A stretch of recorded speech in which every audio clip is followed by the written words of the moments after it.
నమస్కారం ADB news కు స్వాగతం ముందుగా హెడ్లైన్స్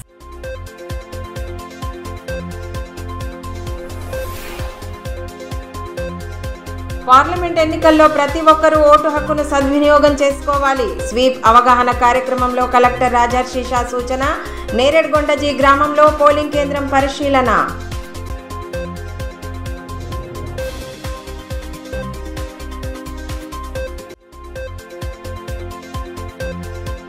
వంద రోజుల్లో 6 గ్యారెంటీల అమలుపై సీఎం స్పష్టత ఇవ్వాలి సీఎం తీరుపై తీవ్ర స్థాయిలో ధ్వజమెత్తిన మాజీ మంత్రి జోగు రామన్న హామీలను బుట్టదాఖలు చేస్తున్న కాంగ్రెస్ పార్టీకి తగిన గుణపాఠం చెప్పాలని పిలుపు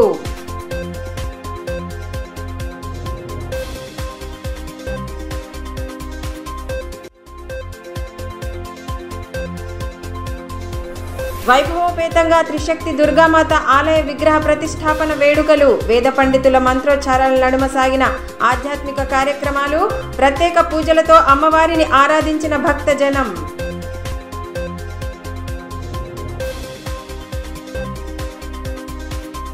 ఓటు హక్కు ప్రాధాన్యతను గుర్తెరిగి ప్రతి ఒక్కరూ లోక్సభ ఎన్నికల్లో ఓటు హక్కును సద్వినియోగం చేసుకోవాలని కలెక్టర్ రాజర్షి షా సూచించారు. నేరేడ్గొండ జి గ్రామంలో ఆదివారం పర్యటించిన ఆయన స్వీప్ కార్యక్రమంలో పాల్గొని ఓటు హక్కుపై గ్రామస్తులకు అవగాహన కల్పించారు. అంతకుముందు కలెక్టర్కు గ్రామస్తులు ఘనంగా స్వాగతం పలికారు. రానున్న పార్లమెంటు ఎన్నికల్లో అర్హులైన ప్రతి ఒక్కరూ ఓటు హక్కును సద్వినియోగం చేసుకోవాలని జిల్లా ఎన్నికల అధికారి కలెక్టర్ రాజర్షి షా సూచించారు. నేరేడ్గొండ గ్రామంలో ఆదివారం పర్యటించిన ఆయన ఓటు హక్కు ప్రాధాన్యతపై అవగాహన కల్పించారు. ముందుగా గ్రామానికి వచ్చిన కలెక్టర్కు స్థానికులు ఘన స్వాగతం పలికారు. మంగళహారతులు మేళతాళాలతో ఘన స్వాగతం పలికారు. అనంతరం స్థానిక ఆంజనేయ స్వామి ఆలయంలో ప్రత్యేక పూజలు జరిపారు. అనంతరం పోలింగ్ కేంద్రాన్ని పరిశీలించి పూర్తి మౌలిక వసతులు కల్పించాలని అధికారులకు సూచించారు. తాగునీరు, చైర్లు తదితర సౌకర్యాలను అందుబాటులో ఉంచాలన్నారు. 85 సంవత్సరాలు దాటిన వయోవృద్ధులు, 45% కంటే ఎక్కువ వికలత్వం ఉండి పోలింగ్ కేంద్రానికి రాలేని స్థితిలో ఉన్నవారికి మాత్రమే హోమ్ ఓటింగ్ సదుపాయాన్ని కల్పించడం జరుగుతుందని, వీల్ చైర్ల ఏర్పాటు, ర్యాంపులు ఏర్పాటు చేయడం జరుగుతుందని తెలిపారు. తొలిసారి కలెక్టర్ తమ గ్రామంలో పర్యటించడం పట్ల స్థానికులు హర్షం వ్యక్తం చేశారు. గ్రామంలోని సమస్యలను కలెక్టర్ దృష్టికి తీసుకెళ్లగా వాటి పరిష్కారానికి సానుకూలంగా స్పందించారు. కార్యక్రమంలో ITDA PO Khushbu Gupta, DYSO Venkateswarlu, MRO Vijay Kumar, ప్రత్యేక అధికారి నరసయ్య తదితరులు పాల్గొన్నారు.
ఈ మేరకు జిల్లా కలెక్టర్ రాజర్షి షా మాట్లాడుతూ మే 13న లోక్సభ ఎన్నికలు జరగనున్నాయని, గ్రామంలోని ప్రతి ఒక్కరూ ఓటు హక్కును వినియోగించుకోవాలని సూచించారు.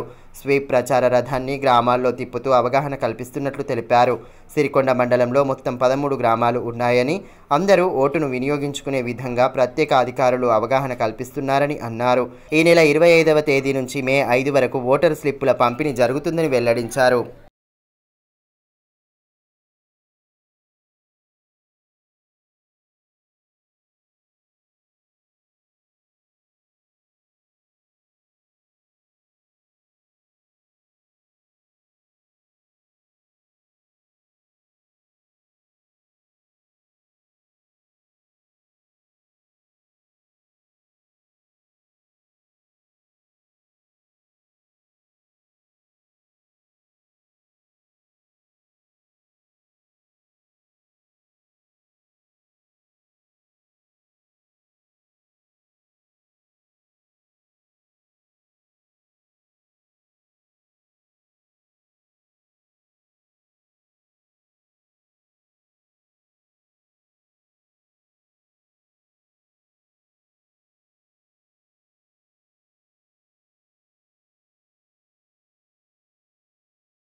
ప్రజలకు ఇచ్చిన హామీలను బుట్టదాఖలు చేసిన కాంగ్రెస్ పార్టీకి రానున్న ఎన్నికల్లో తగిన గుణపాఠం చెప్పాలని బీఆర్ఎస్ జిల్లా అధ్యక్షులు మాజీ మంత్రి జోగురామన్న అన్నారు. స్థానిక పార్టీ కార్యాలయంలో ఏర్పాటు చేసిన మీడియా సమావేశంలో పాల్గొన్న ఆయన ముఖ్యమంత్రి రేవంత్ రెడ్డి హామీలు అమలుపై స్పష్టత ఇవ్వాలని డిమాండ్ చేశారు. ఆగస్టు 15వ తేదీన 2 లక్షల రుణమాఫీ చేయని పక్షంలో సీఎం పదవికి రాజీనామా చేస్తారా అని ప్రశ్నించారు. అసెంబ్లీ ఎన్నికల ప్రచారంలో ఇచ్చిన హామీలపై ముఖ్యమంత్రి రేవంత్ రెడ్డి స్పష్టత ఇవ్వాలని, హామీల అమలులో ఘోరంగా విఫలమైన కాంగ్రెస్ పార్టీకి ఓట్లు అడిగితే నైతిక హక్కు లేదని బీఆర్ఎస్ జిల్లా అధ్యక్షులు మాజీ మంత్రి జోగురామన్న అన్నారు. పట్టణంలోని పార్టీ కార్యాలయంలో ఏర్పాటు చేసిన మీడియా సమావేశంలో ఆయన పాల్గొన్నారు.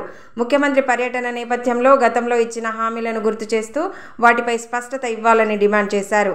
ఈ మేరకు మాజీ మంత్రి జోగురామన్న మాట్లాడుతూ రైతు భరోసా, 2 లక్షల రుణమాఫీ, 4000 పెన్షన్ తదితర హామీలను కాంగ్రెస్ ప్రభుత్వం బుట్ట దాఖలు చేస్తోందని మండిపడ్డారు. బూటకపు హామీలతో గద్దెనెక్కిన కాంగ్రెస్ ప్రభుత్వం ప్రజా సంక్షేమాన్ని పూర్తిగా విస్మరిస్తోందని ఆక్షేపించారు. సోనియా గాంధీ జన్మదినం రోజునే 2 లక్షల రుణమాఫీ చేస్తానని గతంలో ప్రకటించిన ముఖ్యమంత్రి ప్రస్తుతం ఆగస్టు 15వ తేదీన రుణమాఫీ చేస్తానంటూ దేవుళ్లపై ప్రమాణం చేయడం విడ్డూరమని అన్నారు.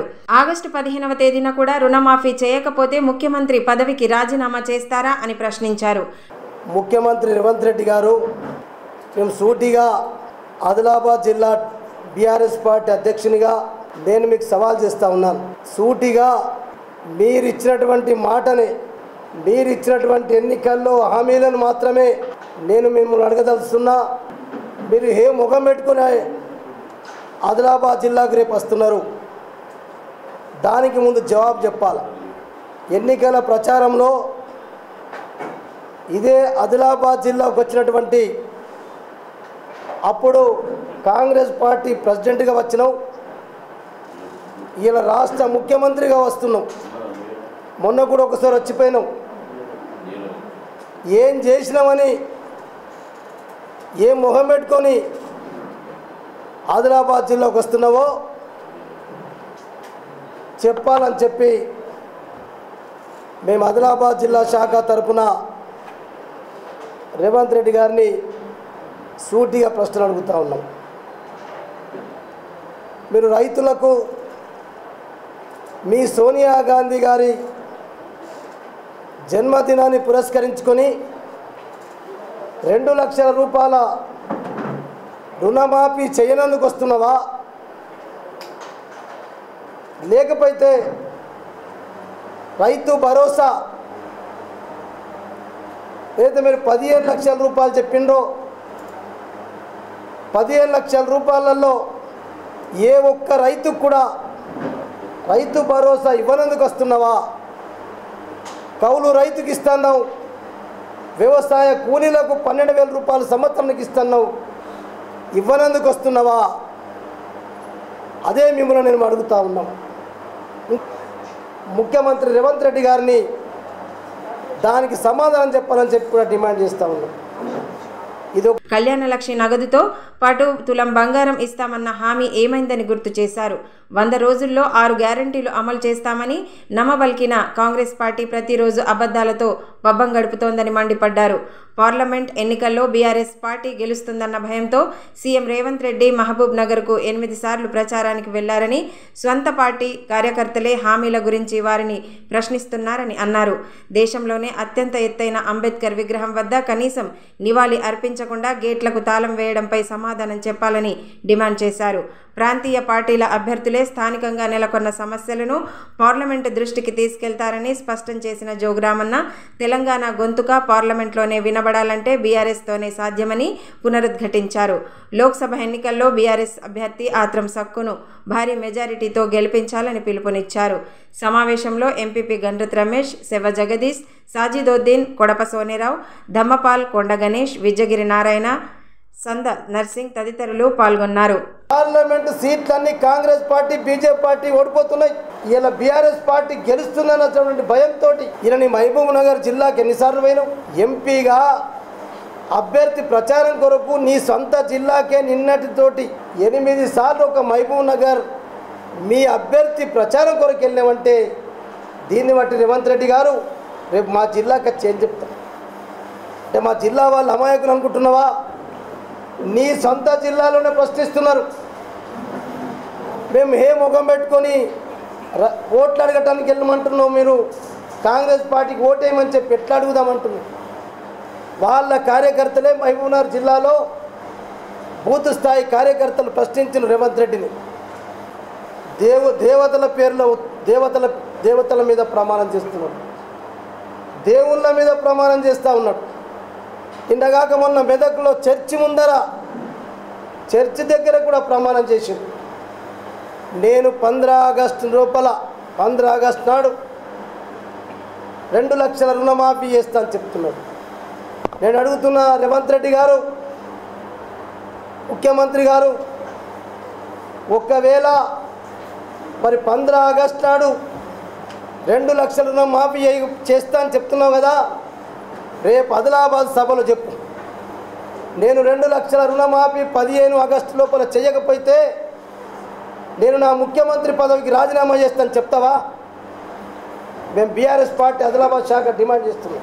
విగ్రహాన్ని ఆవిష్కరిస్తే కనీసం అంబేద్కర్ జయంతి రోజు ఆ గేట్కే తాళం వేసినాం. ఎందుకు తాళం వేసినాం? ఎవరు పోయి నివాళులు అర్పిస్తుందని చెప్పి 125 అడుగుల అంబేద్కర్ విగ్రహం పెట్టినామా?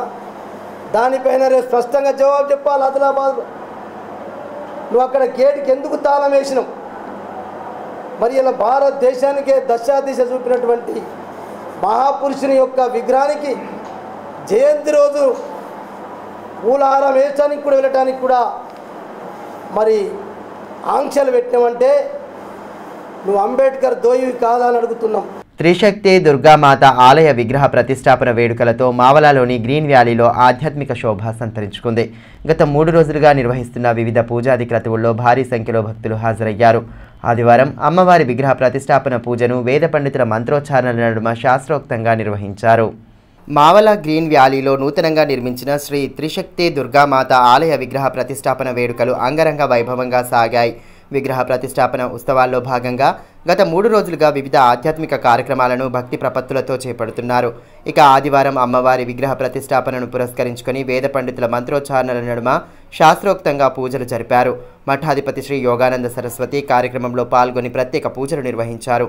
వేద పండితులు పనతుల ప్రవీణ్ శర్మ మంత్రోచ్చారణల నడుమ శ్రీ గణపతి, ఆంజనేయ, శ్రీ దుర్గామాత నవగ్రహ యంత్ర శిఖర విగ్రహ ప్రతిష్ఠ మహోత్సవం, మహాపూర్ణాహుతి, కుంభాభిషేకం, మంత్రపుష్పం, హారతి తదితర పూజాది క్రతువులను నిర్వహించారు. భారీ ఎత్తున హాజరైన భక్తులతో ఆలయ ప్రాంగణం కిక్కిరిసి కనిపించింది. అత్యంత నియమనిష్టలతో పూజలు ఆచరించిన భక్తజనం అమ్మవారి కృపా కటాక్షాలు తమ కుటుంబాలపై ఉండాలని వేడుకుంటూ ఆరాధించారు. అనంతరం భక్తులకు మహా అన్నదానం ఏర్పాటు చేశారు. వేడుకల్లో భక్తులు రమేష్ శర్మ, సంజీవ్ కుమార్ తదితరులు పాల్గొన్నారు.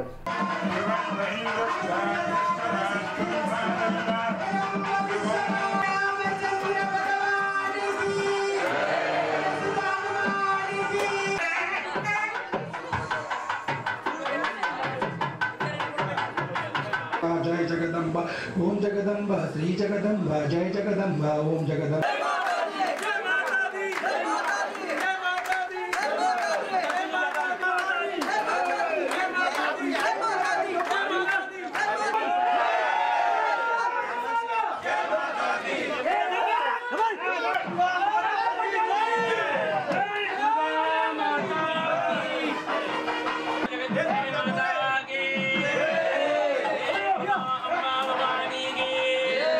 ఈ మేరకు మఠాధిపతి శ్రీ యోగానంద సరస్వతి మాట్లాడుతూ కాలనీలో త్రిశక్తి దుర్గామాత ఆలయాన్ని నిర్మించుకొని విగ్రహ ప్రతిష్టాపన వేడుకలను ఘనంగా జరుపుకోవడం అభినందనీయమని అన్నారు.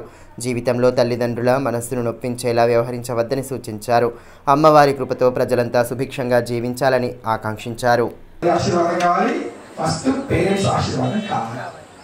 పేరెంట్స్ ఆశీర్వాదం లేకపోతే గురువు కానీ భగవంతుడు కానీ ఏమీ చేయలేడు. కనుక అది తల్లిదండ్రుల ఆశీర్వాదం ఫిజికల్ బాడీలో ఉన్నా లేదు, చనిపోయిన తర్వాత పితృదోషం అంటారు. పోనీ ఆశీర్వాదం లేకపోయినా వాళ్ళ కంట తడి ఆత్మశోష ఉసురు తలగదు. తల్లిదండ్రుల మనసుకు నొప్పించే విధంగా మనం ఎప్పుడు నడవదు. తల్లిదండ్రుల మనసు నొప్పించే విధంగా బాధ పెట్టే విధంగా నడుచుకోకూడదు. ఎందుకంటే తల్లిదండ్రుల ఆత్మశోష కంట తడి తలిగితే మనకు మంచిది కాదు. అదేవిధంగా ఇక్కడ ఉన్న ఆడవాళ్ళందరికీ వాళ్ళు ఇంకోసారి చేతులు జోడించి మీ తల్లిదండ్రి ఎట్లనో మీ భర్త యొక్క తల్లిదండ్రి కూడా మీకు ఆశీర్వాదం కావాలి. तुम्हारा माँ बाप का जैसा है तुम्हारा पति का भी माँ बाप का आशीर्वाद तुम्हें चाहिए. जैसा तुम्हारा माँ बाप का आशीर्वाद है वैसा ही तुम्हारा पति का भी माँ बाप की आशीर्वाद अपने को चाहिए. तो मैं ये समझ रहा हूँ कि यहाँ सभी लोगों को माँ बाप के आशीर्वाद, जैसा अपन पानी पीते हैं खाना खाते हैं, जैसा रोज पानी पीते हैं खाना खाते हैं, वैसा अपने जिंदगी में एक दिन भी नहीं रहना आज माँ बाप को याद नहीं किया. अपने जिंदगी में एक दिन भी नहीं रहना कि आज हमारे माँ बाप को याद नहीं किया. हर दिन जैसा पानी पी रहे खाना खा रहे वैसा एक बार तो भी माँ बाप को याद करना है. టీఎస్ఆర్జేసీ కళాశాలలో ప్రవేశం కోసం ఆదివారం నిర్వహించిన ప్రవేశ పరీక్ష ప్రశాంతంగా సాగింది. పట్టణంలోని 23 పరీక్షా కేంద్రాల్లో విద్యార్థులకు ఇబ్బంది తలెత్తకుండా అవసరమైన ఏర్పాట్లు చేశారు. ఉమ్మడి జిల్లా కోఆర్డినేటర్ గంగాశంకర్ పలు కేంద్రాలను పరిశీలించి సిబ్బందికి అవసరమైన సూచనలు చేశారు. టీఎస్ఆర్జేసీలో ప్రవేశం కోసం నిర్వహించిన పరీక్ష ఆదివారం ప్రశాంతంగా ముగిసింది. ఇంటర్మీడియట్ మొదటి సంవత్సరంలో ప్రవేశం కోసం పరీక్షను నిర్వహించగా విద్యార్థుల సౌకర్యార్థం అవసరమైన ఏర్పాట్లు చేశారు. ఉదయం 10 గంటల నుండి మధ్యాహ్నం 12 గంటల 30 నిమిషాల వరకు పరీక్ష కొనసాగింది. 5506 మంది విద్యార్థులు దరఖాస్తు చేసుకోగా 4437 మంది హాజరయ్యారు. 1069 మంది విద్యార్థులు గైర్హాజరైనట్లు అధికారులు తెలిపారు. జిల్లా కేంద్రంలో మొత్తం 23 పరీక్షా కేంద్రాల్లో పరీక్ష కొనసాగింది. నిర్దేశిత సమయం కంటే ముందుగానే పరీక్షా కేంద్రాల వద్దకు చేరుకున్న విద్యార్థులు హాల్ టికెట్ నంబర్లను ఉమ్మడి జిల్లా కోఆర్డినేటర్ గంగాశేఖర్ కేంద్రాలను పరిశీలించి సిబ్బందికి పలు సూచనలు చేశారు.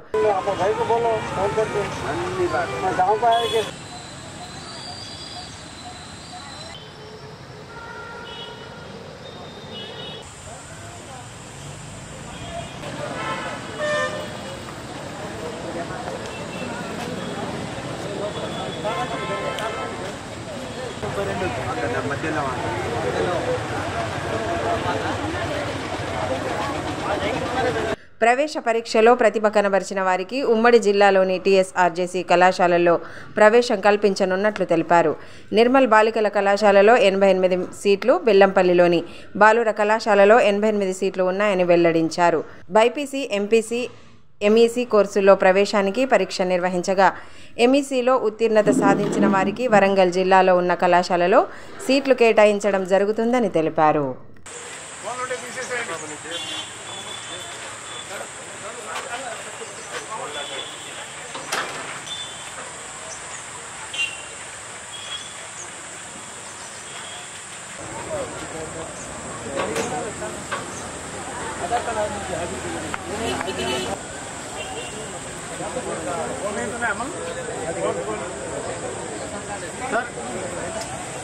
ఐనత్ మండలం కమ్టా గ్రామంలో నూతనంగా నిర్మించిన శ్రీ రామాలయంలో విగ్రహ ప్రతిష్టాపన వేడుకలు వైభవంగా సాగాయి. ఎమ్మెల్యే పాయల్ శంకర్ వేడుకల్లో పాల్గొని ప్రత్యేక పూజలు జరిపారు. అనంతరం వేద పండితుల ఆశీర్వచనం స్వీకరించారు. గ్రామీణ ప్రాంతాల్లో ఆధ్యాత్మికత ఉట్టిపడేలా వేడుకలను నిర్వహించడం అభినందనీయమని ఎమ్మెల్యే పాయల్ శంకర్ అన్నారు.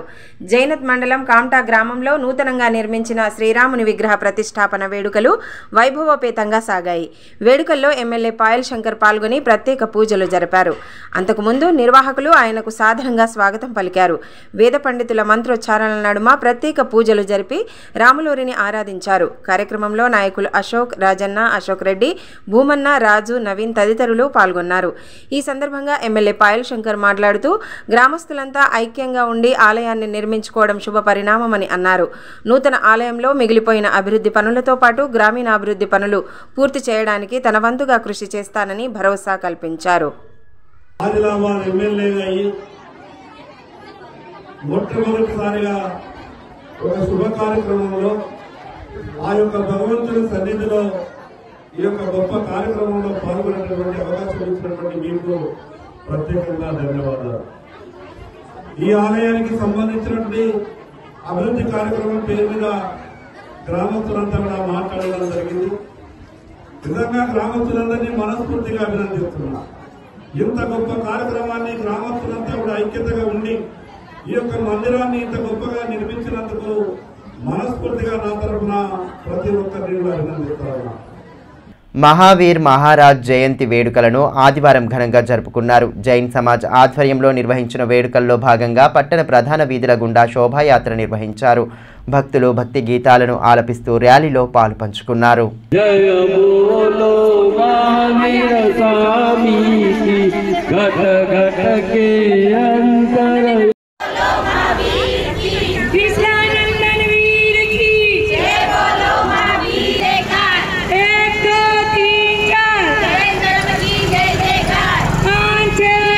పార్లమెంటు ఎన్నికల ప్రచారంలో భాగంగా ఆదిలాబాద్లోని డైట్ మైదానంలో నిర్వహించనున్న కాంగ్రెస్ సభకు ముఖ్యమంత్రి రేవంత్ రెడ్డి హాజరు కానున్నారు. సోమవారం నిర్వహించనున్న సభ ఏర్పాట్లను కాంగ్రెస్ అసెంబ్లీ ఇన్ఛార్జ్ కంది శ్రీనివాసరెడ్డి పరిశీలించారు. సభ నిర్వహణకు సంబంధించిన పనులను పర్యవేక్షించి సిబ్బందికి పలు సూచనలు చేశారు. పార్లమెంట్ ఎన్నికల నేపథ్యంలో ముఖ్యమంత్రి రేవంత్ రెడ్డి తొలి ఎన్నికల ప్రచారం ఆదిలాబాద్ నుండే ప్రారంభించనున్నారని ఈ సందర్భంగా కంది శ్రీనివాసరెడ్డి తెలిపారు. సభను విజయవంతం చేసేలా కార్యకర్తలు క్షేత్రస్థాయిలో కృషి చేస్తున్నారని పేర్కొన్నారు.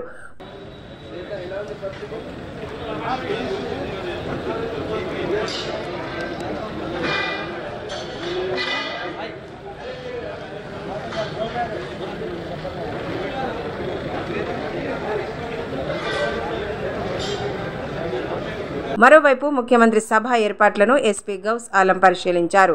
ముఖ్యమంత్రి పర్యటన నేపథ్యంలో పట్టణంలో ట్రాఫిక్ ఆంక్షలు ఉంటాయని ఈ సందర్భంగా ఎస్పీ తెలిపారు. రిమ్స్ నుండి కలెక్టర్ చౌరస్తా, తెలంగాణ తల్లి కూడలి, బస్టాండ్ వరకు వన్ వే ఉంటుందని తెలిపారు. ఉదయం 9 నుండి మధ్యాహ్నం 1 గంట వరకు ట్రాఫిక్ ఆంక్షలు ఉంటాయని ప్రజలు ఈ విషయాన్ని గ్రహించగలరని సూచించారు. పోలీస్ తరఫు నుంచి మోర్ దెన్ 800 పోలీస్ సిబ్బంది డిప్లాయ్మెంట్ జరుగుతుంది. As CM is highly stringent person, security arrangements lo specific consideration mainly related to area domination, road opening parties and close protection teams. Idi kaakunda route bandobast and especially public meeting lo extensive bandobast arrangements has been done. Idi kaakunda traffic diversions and route bandobast without causing any trouble to public, we are ensuring that it happens smoothly.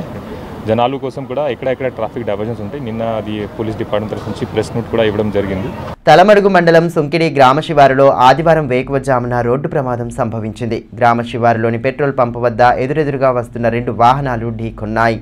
ఈ ఘటనలో 2 వాహనాల డ్రైవర్లతో పాటు ప్రయాణిస్తున్న వారికి తీవ్ర గాయాలయ్యాయి. గమనించిన స్థానికులు హుటాహుటిన క్షతగాత్రులను రిమ్స్ ఆసుపత్రికి తరలించారు.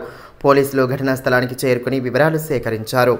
మేడే వేడుకల్లో కార్మిక లోకం పెద్ద సంఖ్యలో హాజరై విజయవంతం చేయాలని సిపిఐ జిల్లా కార్యదర్శి ముడుపు ప్రభాకర్ రెడ్డి పిలుపునిచ్చారు. స్థానిక పార్టీ కార్యాలయంలో ఆదివారం ఏర్పాటు చేసిన మీడియా సమావేశంలో ఆయన పాల్గొని నాయకులతో కలిసి పలు అంశాలపై చర్చించారు. రానున్న మేడే వేడుకల నిర్వహణపై నేతలతో చర్చించి పలు సూచనలు చేశారు. అనంతరం మేడే వేడుకల ముఖ్య ఉద్దేశాన్ని వివరించారు. కార్మిక హక్కుల సాధన కోసం పార్టీ తరపున నిరంతర పోరాటాలు చేస్తున్నామని పేర్కొన్నారు. మేడే కార్యక్రమాల్లో కార్మికులు పెద్ద ఎత్తున హాజరై ఐక్యతను చాటాలని పిలుపునిచ్చారు.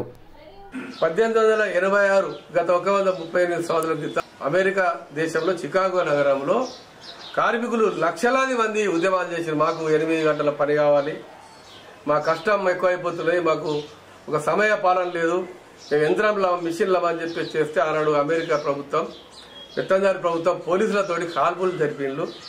లక్షలాది మంది అమరులైపోయిండ్రు. ఒక లావా ప్రాముల రక్తమే ఒక వాగులాగా, ఒక సముద్రంలాగా మారితే ఆనాడు కార్మికులు చనిపోతూ కూడా ఆ రోజు ఆ చొక్కల్ని అంగి తీసి రక్తంలో ముంచి ఎత్తేసిండ్లు. అదే జెండా ఇవాళ ఎర్ర జెండా, సుత్తెకొడల జెండా, కార్మికుల జెండా, కమ్యూనిస్టుల జెండా, కర్షకుల జెండా, రైతుల జెండా, ప్రజలకు అండగా ఉండేది. ఇలా నేడు సిపిఐ పార్టీ కానీ కార్మిక సంఘాలు కానీ మరి 138 సంవత్సరాల చరిత్ర త్యాగ ఫలితంగా ఇలా మేడేని మే 1న మనం 138 మేడేని జరుపుకుంటా ఉన్నాం. దీనికి సిపిఐ శాఖ కార్యదర్శులు కానీ సిపిఐ శ్రేణులు కానీ దేశవ్యాప్తంగా జెండాలు ఎగరేసుకుని గ్రామాల పార్టీలు పాల్గొన్నారు. అట్లే కార్మిక సంఘాలు కూడా ఏఐటి సాధ్యంలో కానీ అన్ని కార్మిక సంఘాలు, మున్సిపల్ అయితే, గ్రామ పంచాయతీ ఏమి, రీమ్స్ అయితే ఏమి, హమాలీలు అయితే ఏంది, రిక్షా కార్మికులు అయితే ఏంది, అన్ని వర్గాల కార్మికులు, వ్యవసాయ కార్మికులు అయితే ఏంది, రైతులు ఈ దేశవ్యాప్తంగా ఎర్ర జెండా ఎగరేసుకొని మన ఐక్యతని చాటి చెప్పు. వార్తలు ముగించే ముందు హెడ్లైన్స్ మరోసారి.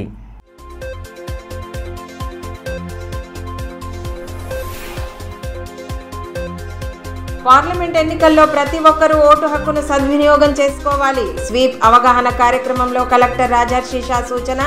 నేరేడ్గొండ జీ గ్రామంలో పోలింగ్ కేంద్రం పరిశీలన.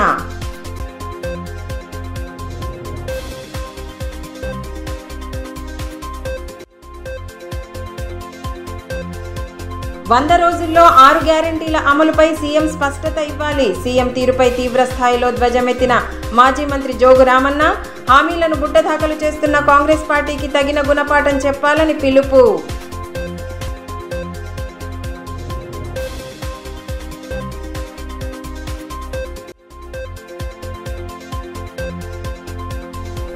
వైభవోపేతంగా త్రిశక్తి దుర్గామాత ఆలయ విగ్రహ ప్రతిష్టాపన వేడుకలు. వేద పండితుల మంత్రోచ్చారాల నడుమ సాగిన ఆధ్యాత్మిక కార్యక్రమాలు.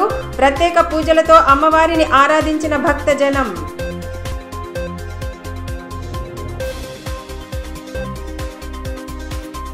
ఈ వార్తలు ఇంతటితో సమాప్తం. తిరిగి ప్రసారమయ్యే మరో బులెటిన్లో మళ్ళీ కలుసుకుందాం. అంతవరకు సెలవు. నమస్కారం.